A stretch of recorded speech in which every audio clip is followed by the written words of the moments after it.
I've always been fascinated with the unknown, particularly creatures of the unknown. I don't know when this obsession of mine started. It probably started when I was a young kid and would watch documentary series on aliens, Bigfoot, Yeti, unknown sea monsters, and the like. My obsession earned me my share of names and bullying in school. Like a good nerd, I pushed up my glasses and shook it off and moved on to college, where I earned a degree in zoology and eventually my master's and PhD. Along the way, I discovered the gym: alcohol, women, contacts, and other things that life had to offer. However, my main love was cryptozoology.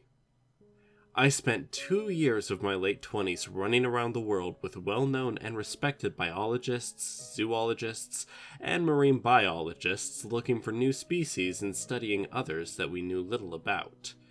My colleagues and myself found new insects, fish, reptiles, but never anything that would fall under the strange or mythical. I made a name for myself in the science community. People like to say I could find anything but Bigfoot. I enjoyed small notoriety. After those 2 exciting years, I decided I wanted to work somewhere more traditional. While creating footprints around the world was fun, I was tired of never being in one place for more than a few weeks at a time. I also wanted to spend more time trying to research and find these story monsters than work on someone else's expedition. I landed a job at a big state university in Ohio, teaching the biology department. I started a cryptozoology club, which attracted a large following of students. With permission from the university, I would take students to so-called haunted places, hotspots for unknown creatures and the like. We would always come up with some crazy disembodied EVP, blurry video, or grainy photo. We never had anything conclusive, but it was for the fun of the students and myself, and it got them thinking outside the box and questioning what we really knew about our world. The passion for trying to discover the unknown that I saw in that group's members, that's what kept my interests in it strong. Like I said, my main love was cryptozoology until one faculty Christmas party. There I met Diane.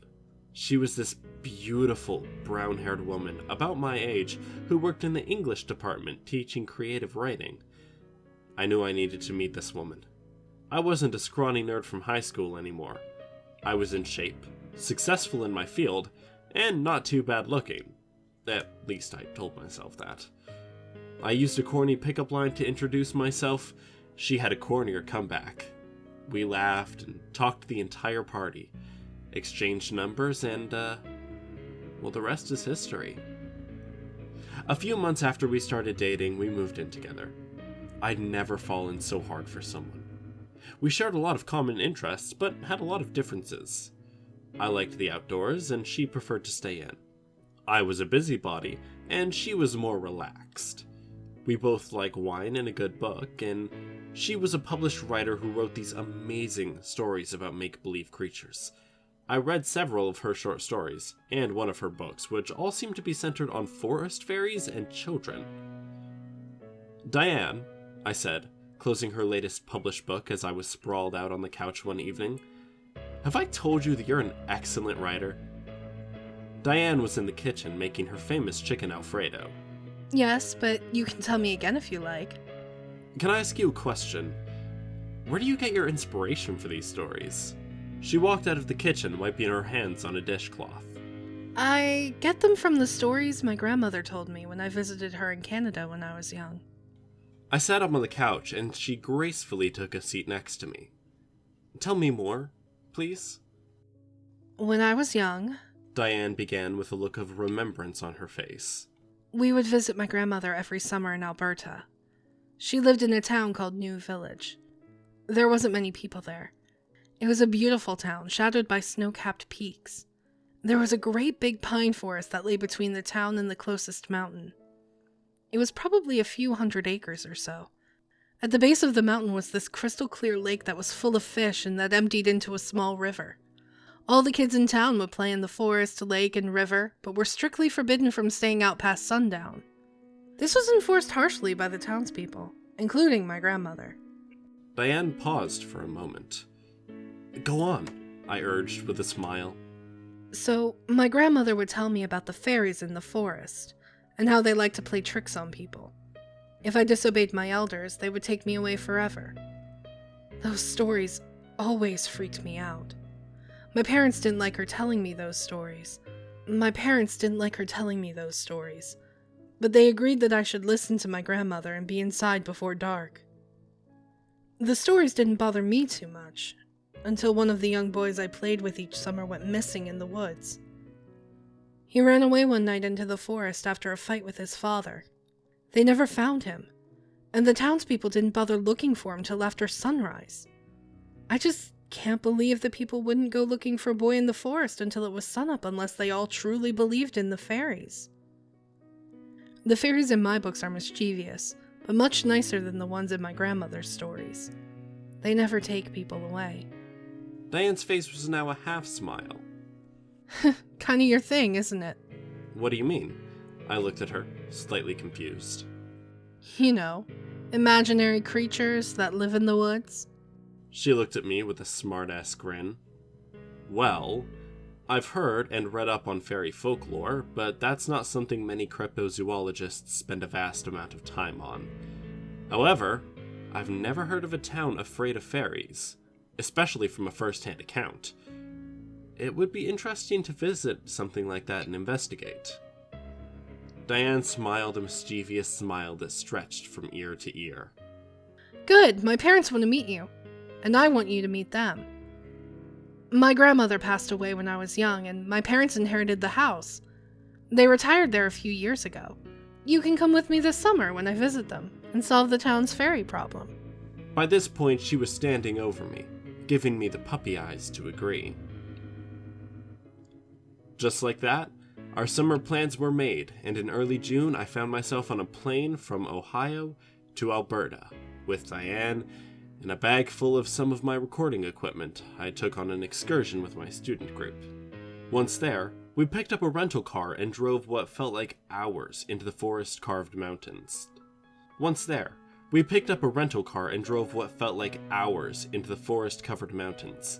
At one point, we left the winding highway to exit onto a more treacherous 2-lane mountain road. 15 minutes from the highway, we arrived at what looked like a ghost town. There were several small shops that looked closed, and what looked like an unfinished hotel from the 60s. This place has become a ghost town since I was a girl, Diane said as we drove past the abandoned buildings. A few short minutes later, we pulled into her parents' driveway. Her parents' house sat on a short dead-end road of a few dozen houses. Behind her house lay the thick pine forest she had mentioned to me. In the background loomed a majestic snow-capped mountaintop. Her parents greeted us with smiles at the door. Diane excitedly hugged her mother and father. I, trying to hide my nerves, meeting my girlfriend's parents for the first time, quickly shook both of their hands and introduced myself as John, the guy that was here to fix their fairy problem. They both smiled and paused before saying through their teeth, "The fairy problem is under control. Come in, dinner is about ready." My nervous attempts to be funny appear to have become a strikeout. Dinner went well, and after, we talked about our trip and what I did at the university. With our bellies full, Diane's father invited me out into the back porch for a beer. "So, you teach cryptozoology at the university?" Diane's father asked before taking a swig of beer from his bottle. "No, I teach animal behavior and social interaction. I would like to teach cryptozoology at some point, but I need to have the class curriculum written and approved before I can." I slouched in my porch chair and began to enjoy my beer. "I suppose Diane has told you a bunch of crazy stories about fairies in our woods." I looked surprised at him and gave a small nod as I took another sip from my bottle. "They're all true. Sounds stupid. Crazy even. But they're all true. My wife told me those stories too. And I wouldn't have believed them if I hadn't seen some crazy stuff. Or experienced our neighbor's niece disappear one night 2 summers ago in that pine forest. He pointed towards the woodline just off his backyard, while taking another swig from his bottle. We had a drought the last years, and the pines are all dried up and getting brown. The forest used to be dark and green. Now, it's just a sad, brownish color. Diane's father finished his beer and looked up at the sky. The pines were brown and looked all dried out, even in the setting sun. The air wasn't filled with that typical pine wood smell. In fact, the air was cool and stale. You want to see a magic trick? He asked me, excitedly. Sure, I said, half expecting him to pull a coin out from behind my ear. Watch the back gate. The sun sets at about 9 p.m. today. About that time, the latch will pop up and it will swing open. No hands, He said, waving his in the air. Diane's parents' yard was fenced in with a single black gate, which led directly into the forest. Some of the forest's pine branches hung just over the gate. I wasn't quite sure how to take Diane's father's statement, so I waited. The sun slowly crept behind the mountains, and the clock reached 9 p.m. I finished my beer as we quietly sat on the back porch. As I was about to get up and tell Diane's father that this was the longest trick I'd ever waited for, the sound of scraping against the opposite side of the fence caught my ear. It started back at the corner of the fence. It sounded like a child was dragging a stick across its pickets as they went by. The sound accelerated towards the gate. I was laser focused on the gate, paying no attention to Diane and her mother who'd walked out onto the deck with us. Ching! Went the gate latch, and the gate swung open, slowly, as if pushed by an invisible force. No way, I muttered to myself as I slowly began to walk off the deck and towards the back gate. A strong grip pulled me back to the deck. My head snapped around to see Diane's father gripping my arm with force. Do not go over there. Robert, let him go. John, stay here. Do not go anywhere near the woods or the wood line after the sun has set. Mom! Dad! Stop! Diane strongly pulled me away from her parents. You're embarrassing me. She turned to me and said, I'll take you into the woods tomorrow. It's fine. You'll see. Come inside. She turned graciously and stormed back into the house. Feeling awkward, I pretended to take one last drink of my beer and began to follow Diane. You can go into the woods all you want during the day, but as soon as the sun sets, you must be out. Robert said, cutting me off before I could walk inside. I stopped and looked at him. His face showed genuine concern. I glanced back at Diane's mother. Her face had the same expression. Diane really likes you, John. We would prefer if you left with her when your visit here is done. Explore all you want, but please listen to us about the woods.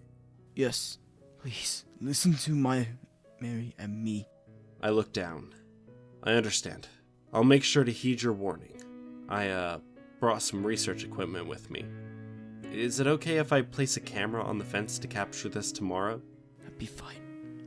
Just do it early, when it's still light. I agree. And with that, I went inside, feeling a bit confused at Diane's parents' insistence on staying away from the woods after dark. Diane and I got ready for bed that night, and as I lie in bed with her head on my chest, I tried to piece together if her family really believed in fairies, and if their facial concern earlier was genuine. Your family really believes in the fairies, don't they? I asked Diane. She rolls over and picked up her head to face me. It's embarrassing. Not the fact that they believe in that stuff, but that they are so adamant that the woods are a bad place. If I had been rebellious as a kid, I would have run off into the woods many times. They're beginning to act like my grandmother when I was a child. I don't know how my dad does that gate trick, but it's getting old. He pulled it on me 2 years ago and insists it's not him. Diane was getting more and more annoyed the more she talked. I'll take you into the woods tomorrow. You'll see. I used to play there as a child. There's nothing wrong with it.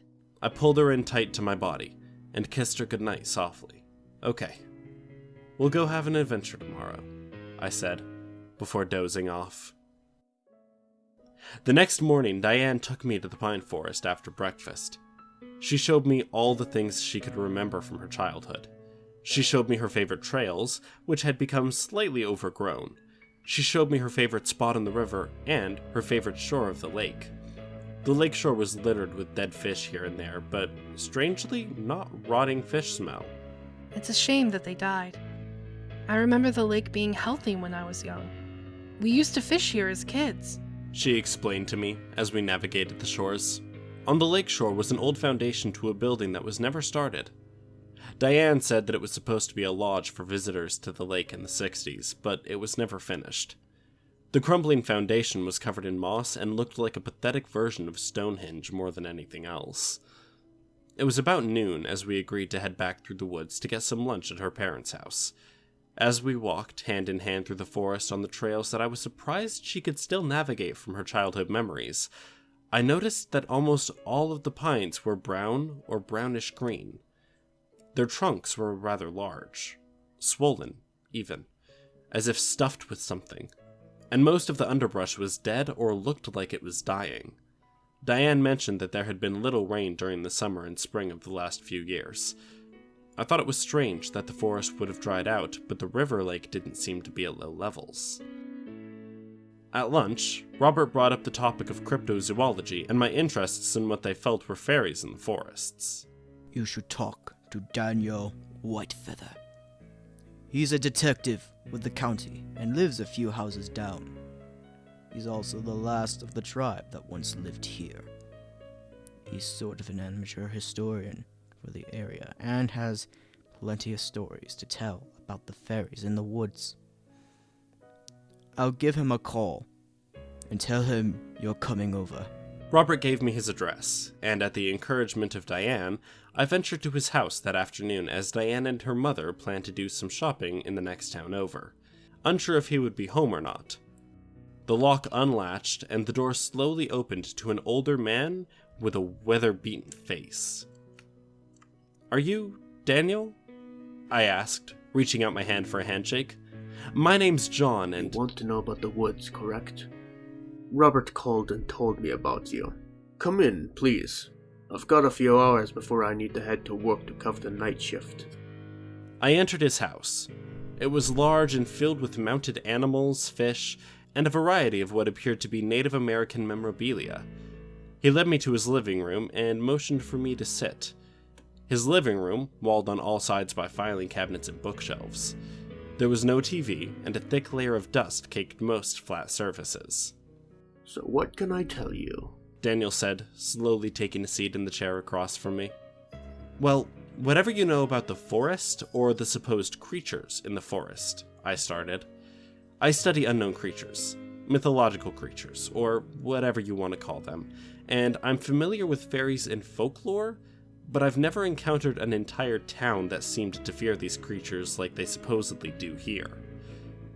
Daniel sat back for a moment, and looked up at the ceiling as if to pull his thoughts down from the tile. My tribe, or rather my ancestors, were the first to settle this area. As the oral tradition goes, we were once a large and proud tribe that numbered greatly in Alberta, long before the white settlers came. A harsh run of winters and warring with other tribes cut our members down, and our enemies pushed us out of our original land. We wandered until we found this place. Cold, starved, and desperate for shelter, we felt blessed to have come across a place with good hunting, the mountains to shelter us, and a river and lake to supply us with fresh water. I looked at him eagerly as he took a small break to remember his words. He sat up and leaned forward in his chair. The story goes that when we found this land, we were forbidden to enter the forest by some strange creatures that lived there.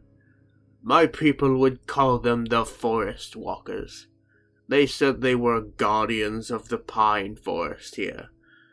The chief, seeing his people starving and without a place to live, struck a deal with the Forest Walkers. We could hunt, fish, live here, and they would protect us as long as once every moon cycle we agreed to give them one of our own. Wait, I interrupted. So, like a sacrifice? Yes. Each full moon we would send one chosen person by lot into the forest. Their screams would fill the night sky. It was a horrible thing, but for us to survive, the chief made the deal and we kept to it. Many years would pass as we sacrificed one after another of our own. Our numbers would slowly decrease over time, but those who remained were always safe, had food to hunt, and fresh water to drink. Daniel got up from his seat and walked over to the bookshelf and pulled out a leather-bound book whose pages' edges were yellowed from age. He plopped the book down in front of me on the coffee table between us. The book landed with a thud, and a dust cloud filled the air. Sorry, I've been busy lately and haven't had much time to clean. Daniel started fighting back a cough and swatting at the air to clear it. It's no problem. As I sit back trying to avoid the allergen-heavy mushroom cloud.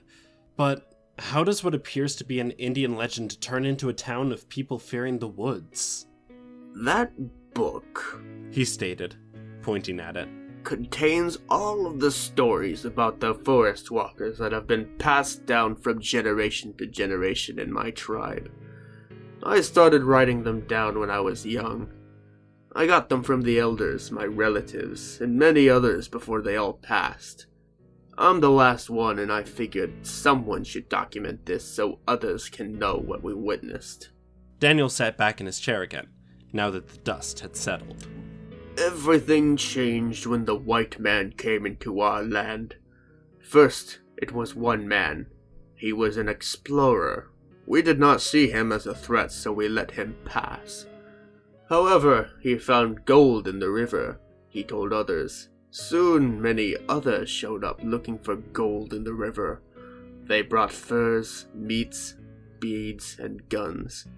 They were willing to trade for small pieces of land so that they could live here while they prospected. We agreed.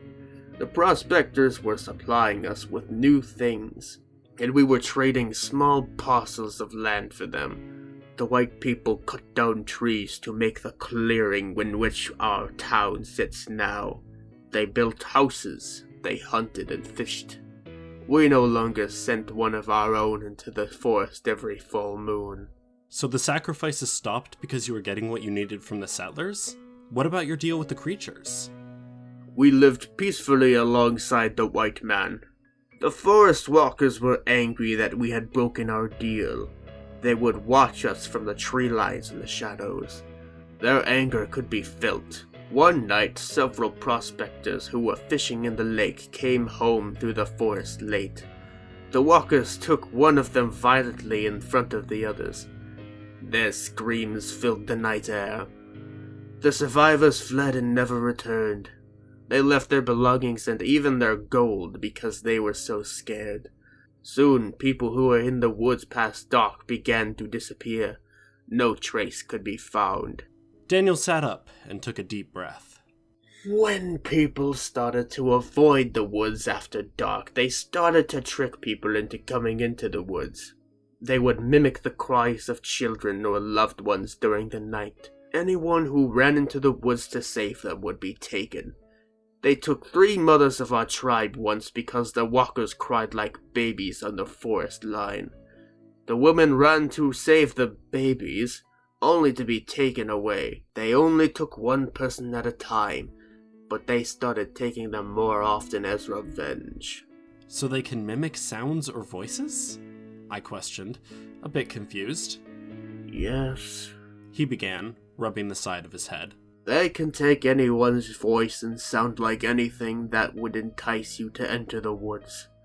The greed of gold was greater than the danger of being taken, and more white people showed up until so many had disappeared that the word had gotten out that this land was cursed. Many people left, but those who were widows with small children stayed. Everyone who lives here now is a relative of someone taken. My tribe helped them and welcomed them to stay here. It became forbidden to enter the forest at night. So, why are there still people living here? Why not pack up and leave this place if it's cursed? My people made a pact with those who were left from the prospecting rush. We agreed to guard this place and keep people from the evil here. We would tell no one about this place. We had made a deal and broke it. We had put others in danger. However, no matter what we did or said, the words always made it out about the fishing and hunting or the gold in the river. People would come and disappear. Together we would warn them, but they would disappear in the woods after dark. Once in the 60s, a group found out about the fishing and tried to build a lodge on the lake shore. They are all gone. We tried to warn them, but they called us insane. It is only recently that this town and forest have gone unnoticed by the outside. There have only been a few disappearances in the last 10 years. I've seen the Foundation. I sat up in the chair as I was drawn into his stories more and more. Daniel got up and walked over to one of his filing cabinets. He pulled open the top drawer, creating a small dust cloud again. He reached inside and pulled out a black binder that was stuffed full of paperwork. Here, he said, motioning for me to take the binder. What is this? I questioned, taking the heavy binder from him. It's all the open missing persons cases that I am in charge of. They're all from here. That's crazy, I said as I opened the binder. There must be hundreds of cases in here. Some people say I'm a shit detective. I know what happened to those people, but it's not something you can put on an official report and still keep your job. If you look at the reports, they all have the same pattern. These people were all last seen before dark in the forest. I ended my conversation with Daniel as he was about to get ready for work. He was working a missing persons case from 2 towns over. He let me borrow the case binder and the book of his tribe's stories. That evening, I set up a small camera and microphone on the opposite side of the fence in Diane's parents' backyard. If I could get something on tape, I might understand better what I was dealing with. I paired it with my laptop, set it to record, and left the laptop in the bedroom while I got ready for dinner. While sitting on the back deck after dinner, I eagerly read through the stories of his ancestors. The only interruption was the sound of a stick being dragged across the fence and the pop of the fence latch, coupled with Robert's voice repeating, Right on time. as the sun set behind the mountain. I'd forgotten about my camera at this point. That night, I excitedly discussed with Diane what I'd discovered during the afternoon. You should interview the neighbors. Most of them are older and are retired, so they'll be home. I think I'll do that tomorrow. The idea of having discovered a legitimate cryptozoology find that I could present to the community raced through my mind like a blazing wildfire. Only if you take me to a fancy breakfast in the morning. Mother and I are going to pick blueberries tomorrow evening to make pie. It's our specialty, and I think you'll like it. Deal. I went to shut off the lights and realized my camera was still recording through my laptop. Hey, Diane. Let's see if my camera caught what popped open your back gate. Diane slid across the bed as I swiped my fingers across the trackpad to remove the screensaver. The camera screen popped up and the camera looked like it was facing up at a window on a house rather than down the fence row. That's our bedroom window. I stood up and walked over to the window. I could see the power light on my camera looking back at me. Something had moved it. No one had touched it since I set it up that I could recall. I hopped back onto my laptop and rewound the captured footage. At 8:57, the camera started to wiggle, and then it violently dropped at an awkward angle to the ground, just as the fence is starting to be scraped. We watched and listened as the gate latch unlocked and the gate swung open. Whatever did it was just off camera. Did you hear that? What? I bumped the audio level up and skipped back on the video. A hissing tone.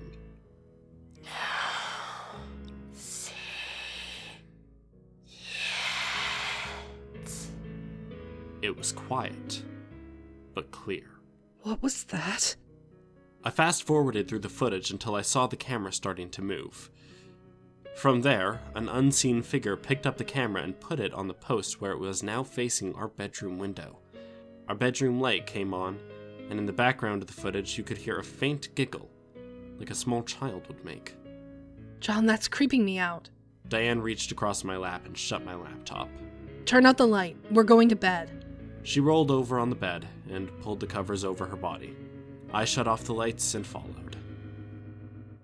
The next day, after taking Diane to breakfast in the next town over, I went door to door asking people what they knew about the forest.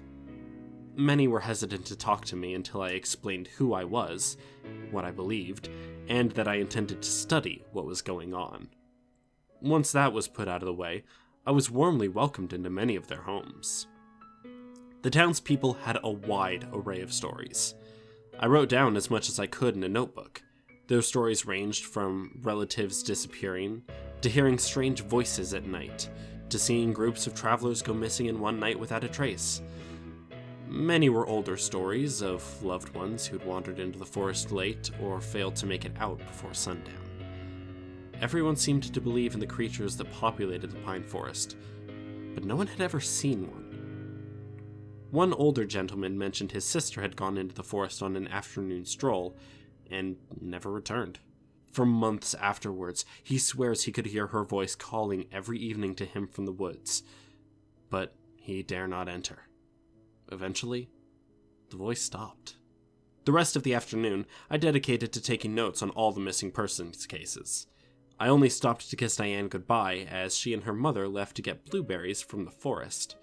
She'd promised to be home in an hour or two, and I was fine with her going since it would be several hours before the sun went down. You feeling okay going into the woods after the video feed from last night? Diane shuddered and then sighed. Nothing bad has ever happened during the day. My mother will be with me. I'm sure it was probably my dad playing a trick on us. Just come home safe to me. She smiled and closed the door. I returned to my reading. Each case had the same set of circumstances. The person was last seen going into the woods before dark or just after dark, and not returning once the sun had set. Several of the cases mentioned witnesses hearing strange sounds from the woods. One case in particular mentioned that a country police search group went into the woods after dark. None returned. There was no good explanation of why people went missing. News clippings placed the blame on people getting lost in the Canadian outback, or the possibility that these people were running into bears or wolves. Exhausted after all my note-taking, I closed the binder full of cases and sat back in my seat in the living room. I breathed deeply and stood up, collecting the binder and book that Daniel had let me borrow. The front door swung open slowly. I looked up, hoping to see Diane and her mother, but to my surprise, Robert walked in. Hey, I didn't even know you were gone. Yeah. Robert stated as he took his shoes off at the door. You were buried so deep in your reading that you didn't notice I left for town. Just went out to get some gas for the mower. Or it is getting kinda long, and needs to be trimmed. Keep an eye out for Diane and Mary. They went to pick blueberries in the woods and haven't returned yet. Okay. The girls still have time. Sun won't set for another 3.5 hours? I could hear a slight worry in his voice. I finished gathering my things and walked to Daniel's house to return his items. When I arrived, he was sitting on his front porch, still in his police uniform, with a beer. Oh, hey, John. He said with a smile, holding the beer up in salutation. I see you've come to return my binder and book. Did you find what you needed? I handed him the book and the binder, then took a seat next to him. I found a lot of interesting stuff. I interviewed many of the neighbors, and I believe everyone feels like there is something in the woods. All the missing cases are similar. All the Indian stories are intriguing, but tell me something. Why are there still people living here? I understand your ancestors made a pact, but why not just up and leave? Daniel put his beer down on the porch and sighed deeply. He raised his hands up and placed them behind his head before sinking into his chair. This will sound stupid, but it has been an oral tradition and agreement of all those raised here that we should stay and make sure nothing would be built on this land beyond what has already existed. We didn't want other folks to suffer what our ancestors have gone through. Everyone here is a relative of a prospector or settler that came here many years ago. Everyone has lost someone to those woods. All those boarded buildings in town belong to someone here. They've just agreed to never sell them and let them fall into dust. Most people couldn't afford to move away anyway. Some of the houses up the street are the same way. Why give something to someone in a horrid place? We grew up here. We know what it's like to hear the noises in the night and fearing for visiting relatives. If the townspeople all die off and this place falls off the map, it'd be best for everyone. He took another deep breath. We are the last of the people who will live here. Diane's parents were raised here. She wasn't. When they are gone, the house will sit abandoned, just like the rest. I sat in silence, trying to wrap my head around what Daniel was telling me. Sure, none of the houses in the town were extravagant, but no particular person seemed to be wealthy.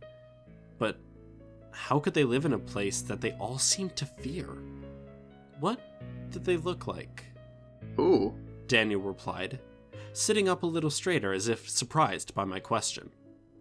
The forest walkers, or the fairies, or whatever you want to call them. What do they look like? I have no descriptions in any of the text you gave me. The only indication of someone talking to them was your ancestors. I sat up and looked at Daniel with a stern look. Tonight is a full moon. Only a few people have been lost in the woods during the dark in the last 10 years. They are angry. You can feel it in the air. I'm going to retire in 2 years. I spent my life trying to find those missing people. I've been in the woods during the day. They are hard to see. They are tall and very skinny. If you look hard and can see their outline among the trees, it's very hard to make out, but there are hundreds of them. They are in the woods now. They won't move until dark, but even now you can look among the tree line and see them standing still. Daniel pointed towards the woods that were across the road from his house. I looked hard, but couldn't see anything but pines in the fading light. I thanked him for his time and resources and made my way back to Diane's parents' house in the waning light. The sun had set, and a cool breeze blew over the road and into the woods, as if the forest itself was inhaling. I walked along the broken sidewalk, looking into the dark pines to see if I could catch a glimpse of what Daniel was talking about. The moon was full, and extra bright. It almost looked like a day out with a slightly bluish tint. There was no noise, no bugs, no birds. Only the breeze and my footsteps filled the night air. I'd be home in just another 100 yards or so. A blood-curdling cry sounded from just inside the forest line. That voice. I knew that voice. It was Diane. The hair on my neck stood up straight. My heart began to pound with a violent fervor. Diane hadn't come back with her mother when I left. What if she hadn't made it out of the woods? What if she was hurt? What if she was being taken? The scream sounded again.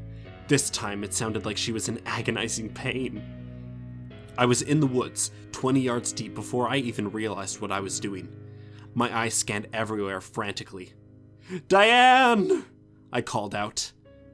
There was no answer. Only dead silence. The moon was so bright I could make out almost everything from the light that shone through the pine branches. Diane! I was breathing through my mouth now. My breaths matched the frantic pace of my heart. I stood there in silence. I looked hard into the dense pine forest in front of me. Movement caught my eye. I wasn't alone. There was movement everywhere, but I couldn't see exactly what it was. Whatever it was made no noise, and it appeared opaque, almost invisible. As if out of nowhere, the opaque shape seemed to meld into reality. They were human height. Their skin was white. They had thin legs, arms, and body structure. Their skin looked dry, but ridged like a worm's. Their head was large, white, and sideways? A cone shape with no features, only a small black hole in the front. My muscles tensed as pure fear flowed through me. I couldn't move. I was awestruck and fear-consumed at the same time. Dozens of these things were in front of me. They all looked horribly the same. I wanted to run. I couldn't. One of them was moving slowly towards me. 20 feet from me, it stopped. It was dead quiet. My heart was pounding so hard I could hear it. The hole at the front of its head grew larger, as if something was pushing out of it. Like the peeling of a sausage casing, the skin of this thing pulled back, and out of the black appeared to be a young woman's head. My jaw dropped. I could feel her heartbeat in my ears. Her hair was black and greasy looking. Her eyes were black ovals. Her skin was pale. She looked up at me. It felt like an eternity as I looked at this human head upon this monstrosity. Her mouth opened. John. Her voice echoed, but I knew that voice. It was Diane's. Confusion took over. The woman head on this monster twisted sideways in a horrible manner, which looked at me with a blank facial expression. John. John. John. Diane's voice repeated, faster and faster. Then an ear-shattering maniacal laugh echoed from its mouth. Tears streaked down my face as my lips began to tremble. It stopped. From jaw to forehead, the woman's face split in half, opening from side to side as if it had been sliced through, revealing a mass of razor-sharp teeth and flailing tentacle-like tongues. The creature shrieked. It was so high-pitched and growling that it made the forest shake and my ears ring. I fell backwards onto my back with a hard thud, and for the first moment since I saw the thing, I could move. I began to shuffle frantically backwards, kicking my legs to propel me away from this monstrosity. The creature dropped to all fours and began to rush me in the most inhuman way possible. I knew there was no way to get up and out in time. It was about to be upon me. I raised my arm to cover my face. "No!" I shouted as I looked away. Nothing. I felt no pain. No creature landed on me. John!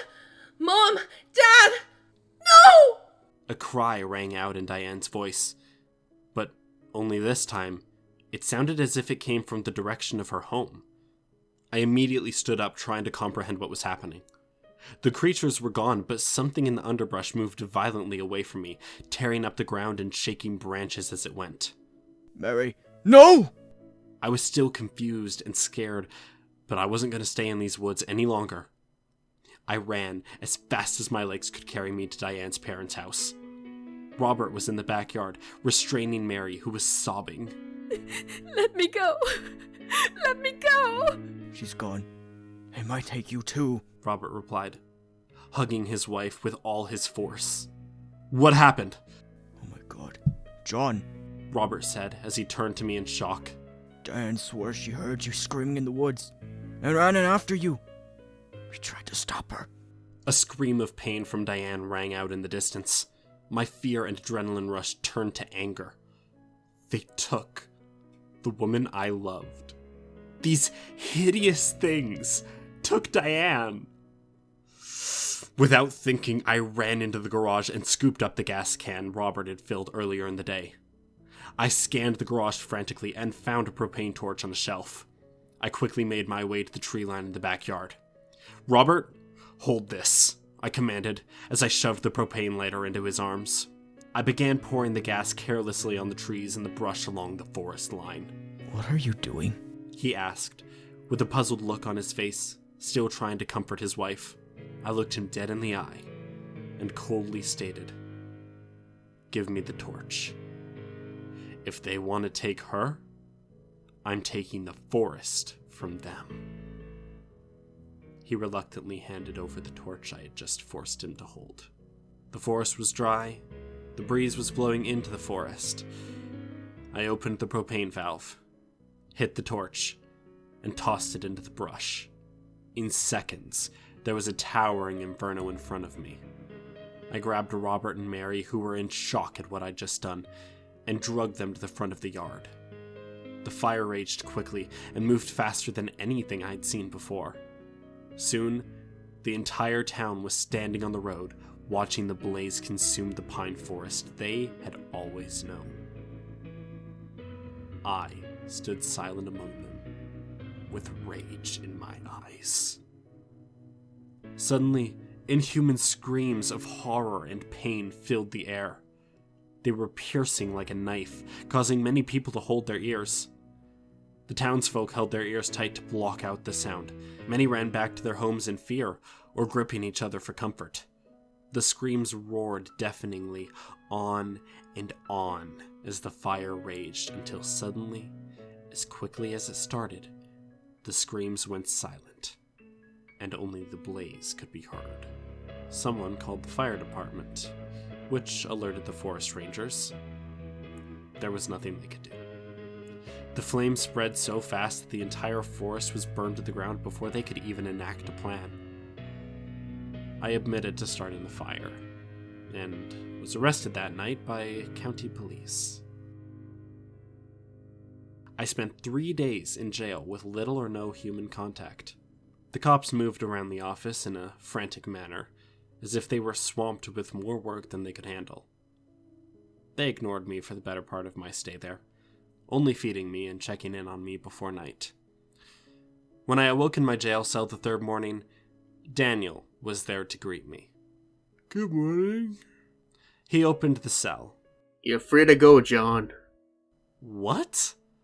I was confused and a little shocked. Come with me. He motioned for me to follow him. I stood up and did as he asked. They found Diane.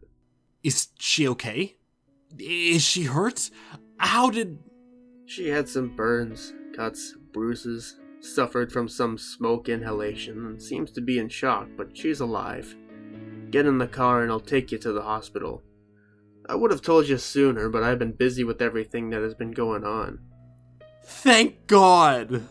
But... wait... I'm confused. Why am I going free? Get in the car. I'll tell you about it on the ride over. The car ride to the hospital was about an hour. On our way over, Daniel explained that I was the least of the problems the county had to deal with now. None of the houses in the town were damaged. The wind blew the fire in the opposite direction. Search and rescue teams combing the forest at night and early morning found Diane on the lakeshore. She was nude and in shock, but alive. The biggest issue the county had to deal with was the hundreds of skeletons found in the forest. They weren't scattered around like victims of a forest fire would be. The burnt-out pine tree trunks contained dozens of skeletons, as if they'd been stuffed into the trees. Daniel showed me a picture on his phone that he had taken out at one of the scenes. The photo contained a swollen-looking tree trunk that was burned out. Inside the tree trunk, you could clearly see a human skeleton contorted in a horrible fashion, with the tree growing around it. What looked like wooden veins of bark fused to the skeleton, as if they were growing together. Some of the skeletons had been identified by dental records as some of the people who'd gone missing in the woods since the 60s. Others were determined to be hundreds of years old. The coroner was now trying to figure out whom the skeletal remains belonged to, and how they possibly could have been encased in a tree. Most of my missing person cases will probably be closed because of this. I've only slept a few hours the past few days because of all the paperwork I have to do on my missing persons cases. Daniel dropped me off at the hospital, and I made my way to Diane's room. Her parents were there. She was bruised and cut up, but alive, sitting there in her bed, looking forward, jaw agape, not blinking at all. When I walked in, she turned to me slowly, unblinking. When our eyes met, she began to sob. I ran to her and embraced her warmly. They took me. They ripped my clothes and tried to put me in there. Where? I asked, fighting off tears of my own while continuing to hug her tightly. In the trees! In the trees! They feed the forest with us. The forest was dying, and it hungered. Not another word was said. I just held her tight till her sobbing stopped. When Diane was released from the hospital, we left for home. Her parents boarded up the house and bought a condo close to where we work. It's been years since this happened. We don't talk about it. Her parents don't talk about it. Yet I'm still obsessed with whatever these things were. With the forest gone, a development company bought all the land that the town sat on cheap and turned it into a housing development. No one has since disappeared to my knowledge in that area. There are some reports that the place is haunted, and that at night you can still hear strange voices and screams. My camera had been recording the night of the fire. I watched the video once before I deleted it. Right before Diane was taken, the latch on the gate was popped by something opaque that my camera couldn't make out. The camera was then suddenly turned to the forest. My voice can be heard calling Diane's name in a scared tone. Diane can be seen running into the forest, calling for me. As she disappears beyond what the camera can see, there's a small voice that giggles like a small child, and then states, in a raspy, high voice, "We take." The brush all around moves violently towards where Diane was last seen, before you can hear her screams. I still run my cryptozoology group at the university, and we've never come across another story of such creatures. As obsessed as I am with trying to figure out what they were, if I ever came across another place that talked about fairies in the woods who take people, I would probably pass on investigating those stories.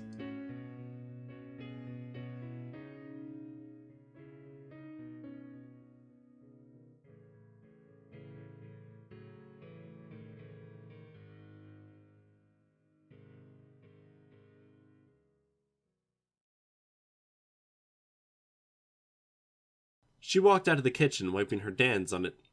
Tell me more, please. Where was I? Her parents' house shadowed in the background.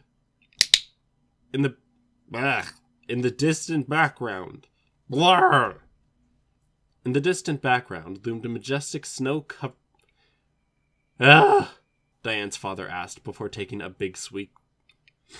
Big sweek. I want a sweek of beer. It sounded like a child was dragging a stick across... I need a water. I cannot talk, because I need water. And looked up at the ceiling as if to pull his thoughts down from the tile. Hello, Polly. Wait, I interrupted. So... Polly, go away. Because you were getting what you needed from the settlers? Oh my god, that was so loud. Why not pack up and leave this place if it's cursed? Oh god, is that rubbing my mic? Oh no. Oh no! He reached inside and pulled out a black binder that was stuffled full... Stuffled.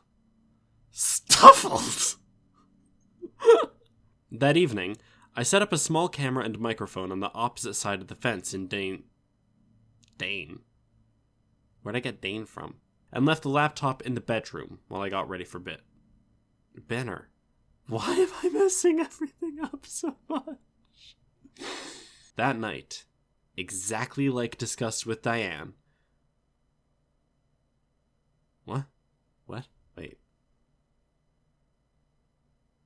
Oh. That night, Wow, I butchered that so bad. I read that wrong 5 times in a row. The camera screen popped up, and the camera looked like it was facing up at a window on a house, rather than down the fence row. That was awkward. Let me do that again. Recording Fairies' voice. Thudding upstairs. What do you get when you live in an apartment? Noise everywhere. Any otherwise? The shortest recording ever. Robert stated as he took off his shoes. Robert stated as he took off his shoes off at the door. I can do entire multi-paragraph monologues, but it's the single lines that mess me up. Robert stated as he took off his shoes off at the... I did it again. Robert stated as he took his... When I arrived, he was sitting on the front porch, still in his belief...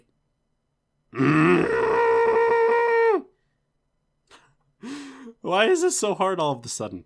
Like the peeling of a sausage casing. Oh, that's a weird metaphor. Oh god. How am I gonna do this without fucking blowing out my mic? John!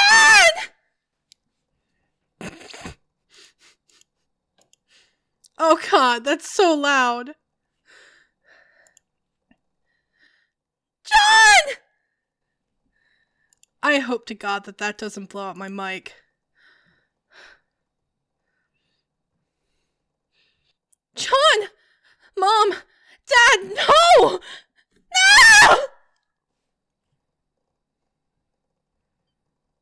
Is that it? Am I done screaming? Alright, I'm just gonna do a bunch of no's, and then you can just splice in whichever one sounds best, because it's awkward. No! No! No! No! No! No! No! No! No! No! No! I'm sure one of those will do. John! Mom! Dad! No! I don't know how good that sounds. It certainly is picking up all the fucking reverb in this house. Okay, that one shouldn't be as far away, so I'm gonna turn the gain down for that. John! Mom! Dad! No! No!